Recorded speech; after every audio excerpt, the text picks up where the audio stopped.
Hello friends, मैं जय किशन पांडे आपका अपने इस यूट्यूब चैनल पे बहुत बहुत स्वागत करता हूँ।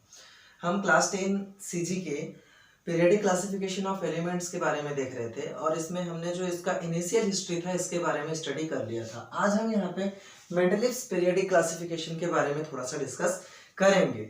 ठीक है, देखिए बहुत ज़्यादा यहाँ पे बर्डन लेने का जरूरत नहीं है।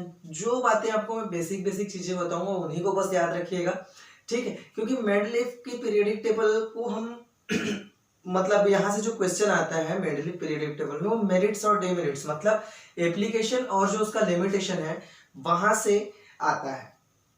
ठीक है, बाकी चीजों से एप्लीकेशन नहीं आता है। ठीक है, लेकिन उन चीजों को भी हमको देखना पड़ेगा। तो चलिए फिर स्टार्ट करते हैं मेंडलीव्स पीरियडिक क्लासिफिकेशन के बारे में। लेकिन इस वीडियो को देखने से पहले अगर आपने पिछला वीडियो नहीं देखा है तो मैं लिंक डिस्क्रिप्शन में दे दिया हूँ, आप वो वीडियो चेक कीजिए। ठीक है, और अगर आप मेरे चैनल पे नए हैं, मेरा वीडियो पहली बार देख रहे हैं तो मेरे चैनल को सब्सक्राइब जरूर कीजिएगा, मेरे वीडियो को लाइक जरूर कीजिएगा। और जो लोग सब्सक्राइब कर लिए हैं वो वीडियो को लाइक जरूर करें और अपने दोस्तों तक शेयर जरूर करें। तो चलिए फिर स्टार्ट करते हैं मेंडलीव्स पीरियडिक क्लासिफिकेशन। देखिए मॉडर्न पीरियडिक टेबल जो हमको दिखाई देता है एट प्रेजेंट टाइम पे, ठीक है, उसका जो बेस बनाने का क्रेडिट है वो जाता है मेंडलीव्स को। ठीक है, Dmitri Ivanovich Mendeleev's Russian scientist, ठीक है, इनको दिया जाता है। तो इन्होंने क्या किया था, ही क्लासिफाइड 63 एलिमेंट्स। ठीक है, आपको नंबर याद रखना है, एमसीक्यू में पूछा जा सकता है कितने एलिमेंट्स को क्लासिफाई किया था। 63 एलिमेंट्स को क्लासिफाई किया था। ठीक है, अब 63 एलिमेंट्स को क्लासिफाई करने के लिए व्हाट डिड ही डू, तो ही टुक 16 कार्ड्स। ठीक है, ऐसे मतलब इन्होंने ऐसे कार्ड रखे या 16 बोर्ड कह सकते हैं, 63 बोर्ड। ठीक है, 63 बोर्ड इन्होंने लिया और उस बोर्ड्स पे एक बोर्ड में एक एलिमेंट के कैरेक्टर को ये लिखते थे। ठीक है, जैसे मान लो कि ये पहला है तो यहाँ पे हाइड्रोजन के बारे में लिख दिया, फिर वैसे ही कार्बन के बारे में लिखा, फिर नाइट्रोजन के बारे में लिखा, फिर कहना चाहिए ऑक्सीजन के बारे में लिखा। ऐसे ये अलग अलग बोर्ड्स में अलग अलग एलिमेंट्स के लिए का जो कैरेक्टर था उसको लिखते थे। ठीक है, लिखने के बाद उन्होंने क्या किया, उनको कैरेक्टर वाइज अरेंज किया। ठीक है, लिखने के बाद क्या किया, कैरेक्टर वाइज अरेंज किया। एंड ही फाउंड कि after arranging the elements according to their character, he found they are arranged in the increasing order of their atomic masses. ठीक है, जब इन्होंने सभी एलिमेंट्स को अरेंज किया तो इन्होंने देखा कि जितने भी एलिमेंट्स हैं वो उनके एटॉमिक मास के इंक्रीजिंग ऑर्डर में क्या हो गए हैं, अरेंज हो गए हैं।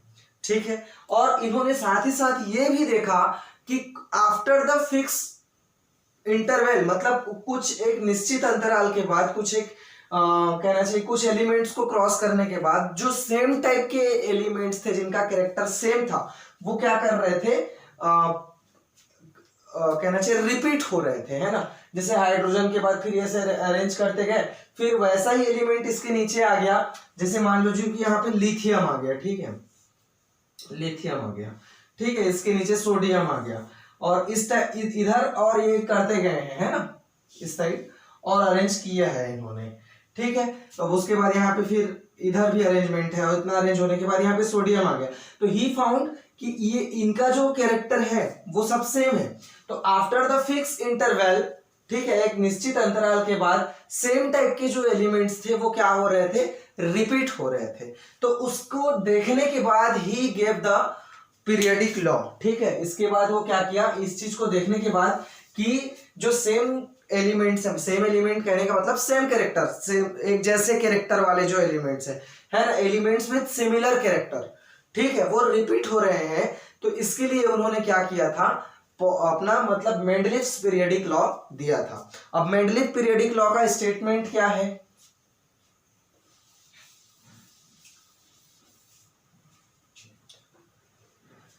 क्या था मेंडलीव्स पीरियडिक लॉ का स्टेटमेंट, यहां पे लिख देता हूं मैं, all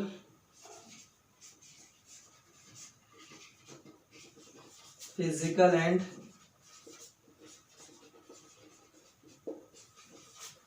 chemical properties of elements are periodic function of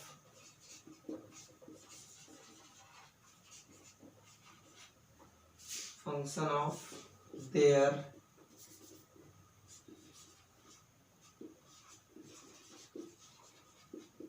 atomic masses. ठीक है, तो ये उनका पीरियडिक लॉ था। This was the periodic law of Mendeleev's periodic table. ठीक है, उन्होंने क्या किया मैं बता दिया। 63 बोर्ड्स लिए, उन बोर्ड्स में एक बोर्ड में एक एलिमेंट के कैरेक्टर को लिखते थे। कैरेक्टर को लिखने के बाद अकॉर्डिंग टू द कैरेक्टर उन्होंने क्या किया, उनको अरेंज किया। And after arranging the element he found that the elements with similar properties repeat after a fix interval. ठीक है, मतलब सिमिलर प्रॉपर्टी के जो एलिमेंट्स होते हैं वो फिक्स इंटरवल के बाद रिपीट होते हैं। तो उस रिपीटेशन को देखने के बाद ही put forwarded the Mendeleev periodic law, है ना। He put forwarded his periodic law that is known as the Mendeleev's periodic law। and Mendeleev's periodic law क्या बोलता है कि किसी भी एलिमेंट के जितने भी फिजिकल एंड केमिकल प्रॉपर्टी होते हैं वो उनके एटॉमिक मास का पीरियडिक फंक्शन होता है। ठीक है, मतलब एटॉमिक मास की वजह से वो पीरियडिसिटी उनमें आ जाती है। ठीक, तो ये तो हो गया। अब देखिए एलिमेंट्स के, अब यहाँ पे मैं बोल दिया केमिकल प्रॉपर्टी, तो केमिकल प्रॉपर्टी को कैसे डिसाइड किया, how did he decide the chemical property. ठीक है, उन्होंने केमिकल प्रॉपर्टी को कैसे डिसाइड किया, तो ही took the chemical compounds of the element. ठीक है, एलिमेंट्स के केमिकल कंपाउंड्स को लिया। तो किसके साथ केमिकल कंपाउंड्स को लिया, तो कोई भी एलिमेंट हाइड्रोजन के साथ क्या केमिकल कंपाउंड बना रहा है और ऑक्सीजन के साथ क्या केमिकल कंपाउंड बना रहा है, इसके हिसाब से उन्होंने इसको लिया था कि मतलब एलिमेंट्स के हाइड्राइड और ऑक्साइड को लिया। हाइड्राइड और ऑक्साइड को लेने का रीजन ये है कि हाइड्रोजन और ऑक्सीजन आर मोस्ट मतलब मोर रिएक्टिव एलिमेंट्स, मोस्ट तो नहीं बोल सकते, ये थोड़े ज्यादा रिएक्टिव एलिमेंट्स होते हैं हाइड्रोजन और oxygen, and they react almost every element with every element. ठीक है, ये जो हाइड्रोजन और ऑक्सीजन है ये ऑलमोस्ट सभी एलिमेंट्स के साथ रिएक्शन कर लेते हैं, इसीलिए उन्होंने हाइड्राइड और ऑक्साइड को सेलेक्ट किया। ठीक है, अब इनके फॉर्मूला के हिसाब से और इन कंपाउंड्स के कैरेक्टर के हिसाब से उन्होंने एलिमेंट्स के कैरेक्टर को डिसाइड किया और उसके हिसाब से फिर क्या किया था, क्लासिफिकेशन किया था। तो आई होप कि आपको यहां तक समझ में आया होगा। चलिए अब पीरियडिक टेबल में ही देख लेते हैं कि कैसे उन्होंने क्लासिफिकेशन किया था और क्या क्या उनके में प्रॉपर्टीज थी। ठीक है, तो आपको ये आर मतलब ये एलिमेंट है। ठीक है, आर मतलब एलिमेंट। ठीक, तो इस चीज को अब हम लोग पीरियडिक टेबल में ही देख लेते हैं। ठीक है, ओके। ठीक है फ्रेंड्स, तो ये जो दिखाई दे रहा है ये है मेंडलीव का पीरियडिक टेबल। यहाँ पे आप देखिए आपको 8 जो है वो वर्टिकल कॉलम्स दिखाई देंगे ये वाले। ठीक है, ये 8 वर्टिकल कॉलम्स जो दिखाई दे रहे हैं यहाँ तक, है ना, इनको ग्रुप्स कहा जाता है। ठीक है, और उसके बाद ये जो लाइंस हमको दिखाई दे रही हैं 6 हॉरिजॉन्टल लाइंस हमको दिखाई दे रही हैं, इनको पीरियड्स कहा जाता है। ठीक है, तो कुल मिला के मेंडलीव की पीरियडिक टेबल में अगर हम देखें तो हमको 8 ग्रुप्स और 6 पीरियड हमको दिखाई दे रहे हैं। ठीक है, अब जैसे कि मैंने आपको बताया था कि मेंडलीव ने एलिमेंट्स की प्रॉपर्टीज़ के लिए उनके हाइड्राइड्स और उनके ऑक्साइड का यूज़ किया था। तो यहाँ पे आप देख सकते हो ये हाइड्राइड और ऑक्साइड का फॉर्मूला यहाँ पे लिखा हुआ है। ठीक है, थोड़ा मैं बड़ा कर देता हूँ इसको, 1 मिनट, ये देखिए। ठीक है, यहाँ पे ये हाइड्राइड और ऑक्साइड का फॉर्मूला लिखा हुआ है। ठीक है, जैसे फर्स्ट ग्रुप के लिए ऑक्साइड है R2O, हाइड्राइड है RH। R यहाँ पे एलिमेंट को रिप्रेजेंट करता है और ऑक्सीजन O से ऑक्सीजन को रिप्रेजेंट करता है और जो हाइड्रोजन है उसके लिए H रिप्रेजेंट करता है। ठीक है, तो फर्स्ट ग्रुप के लिए फॉर्मूला ऑक्साइड का R2O है और सेकेंड हाइड्राइड का RH है। सेकेंड ग्रुप के लिए RO है और ऑक्साइड का फॉर्मूला RO है और हाइड्राइड का फॉर्मूला RH2 है। थर्ड ग्रुप के लिए R2O3 है ऑक्साइड का फॉर्मूला और हाइड्राइड का फॉर्मूला RH3 है। ऐसे ही ये आगे यहाँ तक 8 तक आया हुआ है। ठीक है, तो आप इनको देख सकते हैं। देखिए ये जो दिखाई दे रहा है कि हाइड्राइड और ऑक्साइड का फॉर्मूला, इससे हमको उस ग्रुप के एलिमेंट्स की वैलेंसी के बारे में पता चलता है। ठीक है, जो एलिमेंट जिस ग्रुप में है उतनी उसकी वैलेंसी है। ठीक है, वैलेंसी निकालने का जो तरीका है वो आप क्लास 9 पे सीख चुके हैं। तो यहाँ पे मैं वैलेंसी कैसे निकालना है उसके बारे में आपको नहीं बता रहा हूँ। वैलेंसी डिसाइड किया गया था मेंडलीफ के द्वारा उनके कंपाउंड्स के थ्रू, और कंपाउंड के कैरेक्टर के हिसाब से ही उन्होंने क्या किया था, यहाँ पे जो एलिमेंट्स की प्रॉपर्टी थी उसको वो उन्होंने रखा था, और उसके बाद एलिमेंट्स को अरेंज किया था। जब वो एलिमेंट्स को अरेंज कर रहे थे, मतलब देखिए यहाँ पे पीरियोडिक टेबल बनाने के लिए अरेंज नहीं किया गया था, उनको क्लासीफाई करने के लिए अरेंज किया गया था। और अरेंज करने के बाद उन्होंने देखा कि ये एक पीरियोडिक टेबल के फॉर्म पे अरेंज हो गए हैं। ठीक है, तो ये था मेंडलीफ का पीरियोडिक टेबल, जिसमें उन्होंने एलिमेंट्स को क्या क्या फॉर्म पे अरेंज किया है उसके हिसाब से आप इसको देख सकते हैं। देखिए, पीरियोडिक टेबल आपको बहुत ज़्यादा बर्डन लेके याद करने का ज़रूरत नहीं है। मैं आपको कुछ कुछ एलिमेंट्स के बारे में बता देता हूँ, आप उनको ध्यान में रखिएगा बस, जो आपके काम आ सकते हैं। ठीक है, एक मिनट, किसको किसको आपको याद रखना है मैं आपको बता देता हूँ। जैसे ये दो एलिमेंट्स आप याद रखिएगा। ठीक है, ये दो एलिमेंट्स आप याद रखिएगा, एक ये दोनों। ठीक है, कोबाल्ट और निकल, ये दो एलिमेंट्स आपको याद रखना है इसको, क्योंकि इसके हिसाब से डिमेरिट्स जो है वो डिसाइड होगा। ठीक है, तो आप इसको याद रखिएगा, है ना। इसके अलावा और किसको याद रखना है आपको,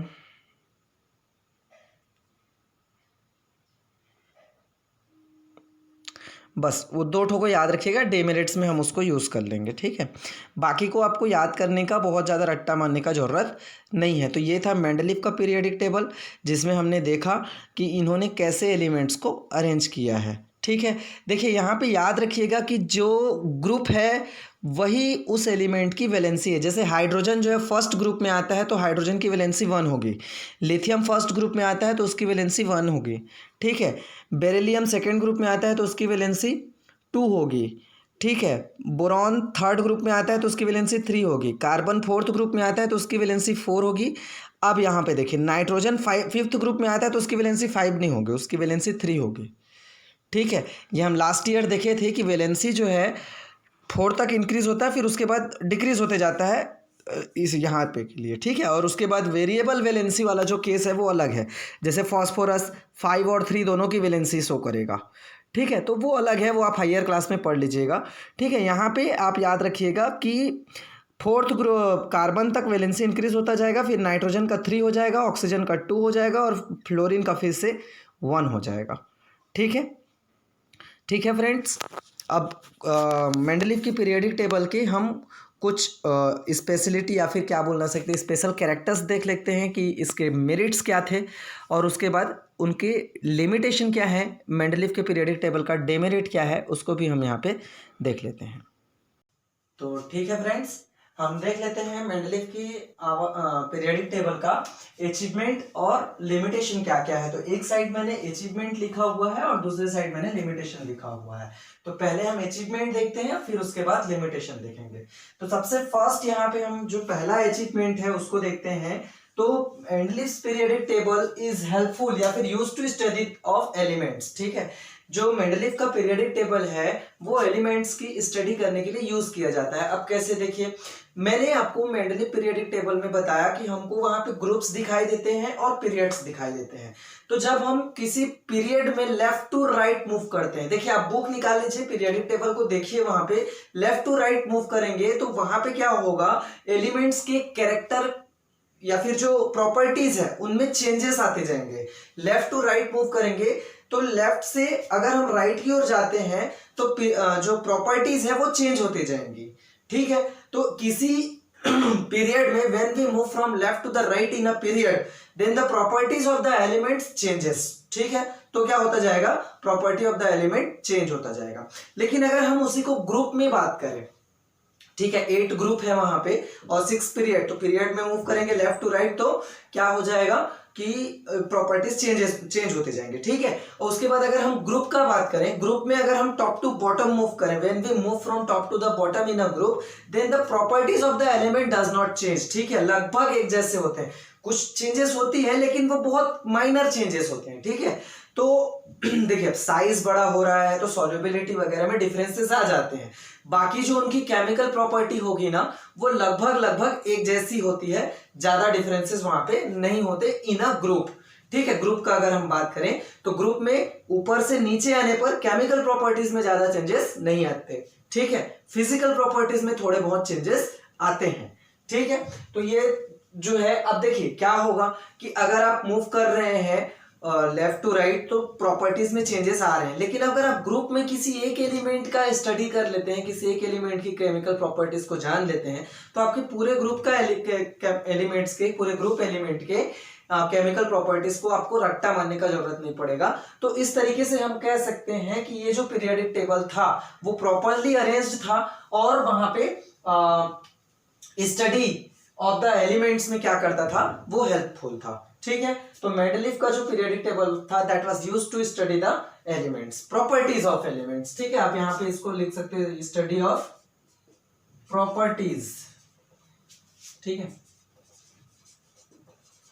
ऑफ एलिमेंट्स। ठीक है, प्रॉपर्टीज ऑफ एलिमेंट्स को स्टडी करने के लिए इसका यूज किया जा सकता था। ठीक है, सेकेंड इसका अचीवमेंट देखते हैं कि Mendeleev's periodic table was helpful to discover new elements. देखिए मेंडलीफ क्या बहुत होशियार आदमी था। ठीक है, जब ये पीरियोडिक क्लासिफिकेशन कर रहा था तो 63 एलिमेंट्स को क्लासिफाई करने के बाद उसने और कुछ बोर्ड्स बनाए और उन बोर्ड्स में अनडिस्कवर्ड एलिमेंट्स की प्रॉपर्टी को लिखा और उनको भी प्लेस दिया अपने पीरियोडिक टेबल पे। ठीक है, तो ये जो मेंडलीफ था ही प्लेस्ड अनडिस्कवर्ड, ठीक है, elements in his periodic table, उस टाइम पे डिस्कवर नहीं हुए थे, जैसे कि गैलियम, ठीक है, जर्मेनियम, ये जो एलिमेंट्स थे इनका डिस्कवरी नहीं हुआ था। ठीक है, अब इनका डिस्कवरी नहीं हुआ था तो उसने क्या किया, एज्यूम किया कि अब देखिए जर्मेनियम किसके पहले आएगा, बोरॉन एल्यूमिनियम, बोरॉन गैलियम है ना, बोरॉन एल्यूमिनियम गैलियम, ठीक है, और कार्बन सिलिकॉन जर्मेनियम। तो एल्यूमिनियम के नीचे आएगा गैलियम, बोरॉन एल्यूमिनियम गैलियम, ठीक है, और कार्बन सिलिकॉन जर्मेनियम। ठीक है, सिलिकॉन के नीचे आएगा जर्मेनियम, मतलब गैलियम पहले आएगा और जर्मेनियम उसके बाद में आएगा। तो ये दोनों एलिमेंट्स जो है वो डिस्कवर नहीं हुए थे, तो इनकी प्रॉपर्टीज को वो लिखा वहां पे, और लिखने के बाद वो अब डिस्कवर नहीं हुए थे तो नाम थोड़ी ना रहेगा, तो इसने क्या किया था, अब देखिए बोरॉन के बाद एल्यूमिनियम आता है और एल्यूमिनियम के बाद गैलियम आता है ना, तो बोरॉन से एक अगर हम छोड़ दें तो क्या आएगा, गैलियम आएगा। तो उसने वो प्लेस पे डिस्कवरी हुआ नहीं था तो क्या हुआ, देखो जिससे मैं क्या बताना चाहता हूं, हम यहाँ पे देखते हैं, जैसे बोरॉन होता है, आप पीरियोडिक टेबल देखिए, बोरॉन फिर एल्यूमिनियम फिर गैलियम, ऐसा ग्रुप है इनका। ठीक है, आप ये होगा थर्ड ग्रुप का एलिमेंट है, आप देखिए। ठीक है, तो यहाँ पे बोरॉन है और यहाँ पे जो एलिमेंट है ना उसका लिए जगह छोड़ा गया है, ये यहाँ पे डिस्कवरी नहीं हुआ था। ठीक है, तो ये जगह छोड़ दिया था उसके लिए, अभी आपको पीरियोडिक टेबल में गैलियम दिखाई देगा, ठीक है, लेकिन उसके टाइम पे डिस्कवरी नहीं हुआ था और वो जगह छोड़ दिया था, यहाँ पे प्रॉपर्टीज लिखी हुई थी। तो इसका नाम क्या रखा था, वो बोरॉन से एक छोड़ के ये आया है ना, वन छोड़ दिया, तो इसके लिए इसका नाम एका बोरॉन रखा गया था। ठीक है, एका बोरॉन रखा गया था, ऐसा है। ठीक है, ऐसे करके इसने नेम जो है इनका दे दिया था। तो ये चीज आपको ध्यान में रखना है कि Mendeleev was very sharp and he left some places for undiscovered new elements. He wrote the characters of that undiscovered elements, और उसने ये कहा कि यहाँ पे जो कैरेक्टर लिखे हुए थे उसी कैरेक्टर का एक एलिमेंट डिस्कवरी होगा और उसका नाम उन्होंने एका बोरॉन एका सिलिकॉन ऐसा करके उन्होंने रख दिया था। ठीक है, एका बोरॉन एका कार्बन ऐसे करके रखा हुआ था और बाद में उनका नाम फिर गैलियम जर्मेनियम ये सब रख दिया गया। ठीक है, उनके प्लेसेस के मतलब क्या बोलना चाहिए, प्लेस ऑफ डिस्कवरी के अकॉर्डिंग, ठीक है। जर्मेनियम, सिलिकॉन, इनका मतलब जर्मेनियम और गैलियम का नाम रख दिया गया था। तो ये जो एलिमेंट मतलब पीरियोडिक टेबल था मेंडलीव का, that was also helpful to discover the new elements because Mendeleev left some places for undiscovered new element after writing their characters, या फिर उनकी प्रॉपर्टी लिखने के बाद उन्होंने वहां पे जगह छोड़ दिया था, ठीक। तो ये चीज करते हैं यहाँ पे। इसके बाद correction of disputes of atomic weights. कुछ एलिमेंट्स ऐसे थे जिनके एटॉमिक वेट में डिस्प्यूट था, जैसे कि बेरिलियम, ठीक है, बेरिलियम। इसके बारे में अगर हम बात करें तो बेरिलियम में क्या था, इसके एटॉमिक वेट को मेंडलीव ने करेक्ट किया, ठीक है। पहले एटॉमिक वेट मेजर किया गया, लेकिन मेंडलीव ने इसका एटॉमिक वेट करेक्ट किया किसके बेसिस पे, इसके वैलेंसी के बेसिस पे। पहले बेरिलियम को ट्राइवेलेंट माना जाता था, ठीक है, लेकिन इसके वैलेंसी के अकॉर्डिंग बेरिलियम का जो एटॉमिक वेट था उसको करेक्ट करने के बाद मेंडलीव ने बताया कि it is a divalent element, ठीक है, और इसको लिथियम और बोरॉन के बीच में रखा, ठीक है, क्योंकि लिथियम मोनोवेलेंट होता है, बोरॉन ट्राइवेलेंट होता है, और ये डाइवेलेंट है, तो लिथियम और बोरॉन के बीच में इसको रखा गया था, ठीक है। ऐसे ही यूरेनियम का भी एटॉमिक वेट को करेक्ट किया गया था, ठीक है। तो एटॉमिक वेट करेक्ट करने में भी हेल्प किया था मेंडलीव जो है, तो ये भी उसका एक क्या हो जाएगा, अचीवमेंट हो जाएगा। इसके बाद यहाँ पे मेंडलीव का अगर पीरियोडिक टेबल हम देखें तो हमको पता चलता है कि वहां पे इनर्ट गैसेस का डिस्कवरी नहीं हो पाया था, ठीक है। तो इनर्ट गैसेस के लिए देखो, मेंडलीव ने इनर्ट गैस के लिए स्पेस नहीं छोड़ा था, ठीक है, लेकिन मेंडलीव ने जो क्लासिफिकेशन किया था ना, उसके बाद से जैसे यहाँ पे मान लीजिए कि प्रॉपर्टीज चेंज होती जा रही है, तो यहाँ पे एक हाई रिएक्टिव एलिमेंट आएगा, फिर उसके बाद यहाँ पे कुछ नहीं है, जीरो है, फिर उसके बाद यहाँ पे एक दूसरा एलिमेंट आ गया, ठीक है।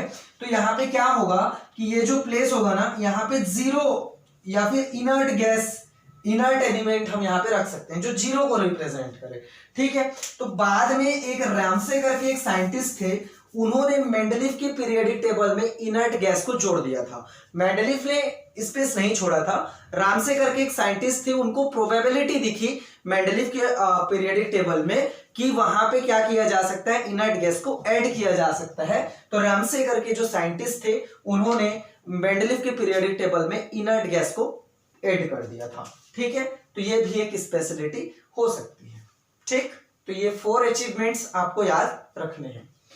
इसके बाद हम यहाँ पे लिमिटेशन के बारे में बात करें तो लिमिटेशन में पहला जो प्रॉब्लम है वो है प्लेस ऑफ हाइड्रोजन। देखिए, हाइड्रोजन के प्लेस में प्रॉब्लम इसलिए है क्योंकि hydrogen can form H+ ion after donating 1 electron and hydrogen can also form H- ion after gaining 1 electron, ठीक है। तो हाइड्रोजन में ये जो तो क्या बोलना चाहिए, जो कैपेसिटी है, जो टेंडेंसी है प्लस पॉजिटिव आयन बनाने का भी और नेगेटिव आयन बनाने का भी, तो इसकी वजह से ना इसका प्लेस जो है वो डिसाइड नहीं हो पाता, ठीक है। देखिए, यहाँ पे इस प्रॉपर्टी के कारण, मतलब ये पॉजिटिव आयन बनाने के कारण हाइड्रोजन को फर्स्ट ग्रुप में रखना चाहिए और नेगेटिव आयन बनाने के कारण हेलोजन्स के साथ रखना चाहिए। अब हेलोजन्स को लास्ट नहीं, सेकेंड लास्ट ग्रुप में रखा गया है, 7th ग्रुप में, ठीक है। तो इसको पॉजिटिव आयन बनाने की वजह से हाइड्रोजन को क्या करना चाहिए, फर्स्ट ग्रुप में रखना चाहिए, और नेगेटिव आयन बनाने की वजह से 7th ग्रुप में रखना चाहिए। तो अब ये डिस्प्यूट हो गया, यहाँ पे कंट्रोवर्सी क्रिएट हो जाएगी, फर्स्ट में रखें कि 7 में रखें, ठीक है। तो मेंडलीव जो है इसका प्लेस जो है वो डिसाइड नहीं कर पाया। That was the limitation of Mendeleev's periodic table कि place of hydrogen was not decided, not fixed because of its character। इसकी जो प्रॉपर्टी है, ये मेटल्स जो होते हैं इलेक्ट्रोपॉजिटिव मेटल्स, उनके जैसा भी बिहेव करता है, लेकिन ये इलेक्ट्रोपॉजिटिव एलिमेंट बोलना चाहिए, मेटल नहीं बोलना चाहिए, मेटल तो है नहीं है क्योंकि, ठीक है। तो इलेक्ट्रोपॉजिटिव एलिमेंट के जैसा भी बिहेव करता है एंड हाईली इलेक्ट्रोनेगेटिव एलिमेंट्स के जैसा भी बिहेव करता है। तो दोनों के जैसा बिहेव करने की वजह से इसका प्लेस जो है वो डिसाइडेड नहीं है मेंडलीव के पीरियोडिक टेबल में। तो ये वाज द फर्स्ट लिमिटेशन। दूसरा क्या था कि placing heavier elements before the lighter one. तो इसमें हम कोबाल्ट और निकिल का एग्जांपल देख सकते हैं, ठीक है। कोबाल्ट यहाँ लिख देता हूँ, कोबाल्ट CO और निकल, ठीक है। इसका है प्रोबेबली 58.9 एटॉमिक मास और इसका है 58.7। तो यहाँ पे हम देख सकते हैं कि 58.9 इज प्लेस्ड बिफोर द 58.7। तो जो हैवी एलिमेंट है वो लाइटर एलिमेंट से पहले रख दिया गया है, जबकि पीरियडिक क्लासिफिकेशन जब किया गया था तो मेंडलीफ ने ये बोला था कि जितने भी एलिमेंट्स हैं यहाँ पे वो सभी क्या है, एटॉमिक मास के इंक्रीजिंग ऑर्डर पे प्लेस किए गए हैं। ठीक है, तो ये तो इंक्रीजिंग ऑर्डर कहाँ हुआ, तो डिक्रीजिंग ऑर्डर हो गया। तो ये भी एक मतलब लिमिटेशन है कि हैवियर एलिमेंट्स को लाइटर एलिमेंट्स के पहले रख दिया गया। ठीक है, तीसरा इसका लिमिटेशन है पोजीशन ऑफ आइसोटोप्स। देखिए आइसोटोप्स के बारे में आप क्लास 9 में पढ़ चुके हैं। आइसोटोप्स क्या होते हैं? आइसोटोप्स वो एलिमेंट होते हैं जिनका एटॉमिक नंबर सेम होता है बट एटॉमिक मास डिफरेंट होता है। जैसे कि हम यहाँ पे एग्जांपल के लिए ले सकते हैं कार्बन 12 एंड कार्बन 13।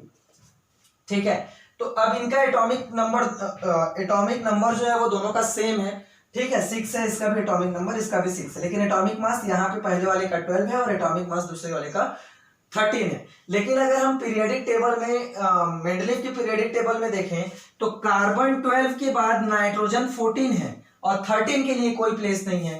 कहने का मतलब ये है कि अगर ये एटॉमिक मास के अकॉर्डिंग ही है, पीरियोडिक टेबल जो है वो एटॉमिक मास के अकॉर्डिंग ही है, तो इसके लिए तो नया प्लेस होना चाहिए ना, और वैसा कुछ है नहीं वहां पे पीरियोडिक टेबल में। ठीक है, तो वी कैन से दैट कि there is no place for the isotopes of the elements. ठीक है, तो आइसोटोप का डेफिनेशन आपको पता होना चाहिए कि क्या होता है और आपको पता होना चाहिए कि एलिमेंट्स के लिए यहाँ पे क्यों प्लेस नहीं है। ठीक है, इसके बाद क्या है कि इरेगुलर इंक्रीमेंट है। जो एटॉमिक मास है उसमें रेगुलर इंक्रीमेंट अपने को दिखाई नहीं देता, इरेगुलर इंक्रीमेंट है। ठीक है, इरेगुलर इंक्रीमेंट होने के साथ साथ कभी वो डिक्रीज हो गया है और कभी इंक्रीज हो गया, तो इसको इरेगुलर इंक्रीमेंट बोलेंगे। तो there is irregular increment in the atomic weights. तो ये भी क्या है, एक लिमिटेशन है मेंडलीफ के पीरियोडिक टेबल का। आई होप कि आपको मेंडलीफ का पीरियोडिक टेबल का क्लियर हो गया होगा। आप मेरे को कमेंट करके बताइएगा कि आपको ये वीडियो समझ में आया कि नहीं आया। अगर कुछ डाउट होता है तो भी आप मेरे को कमेंट करके बोल सकते हैं, मैं उसको नेक्स्ट वीडियो में कवर कर दूंगा। ठीक है फ्रेंड्स, ठीक है, तो बने रहिए मेरे साथ, देखते रहिए मेरे वीडियोस को, घर में रहिए, सुरक्षित रहिए। ठीक है friends, thank you for watching.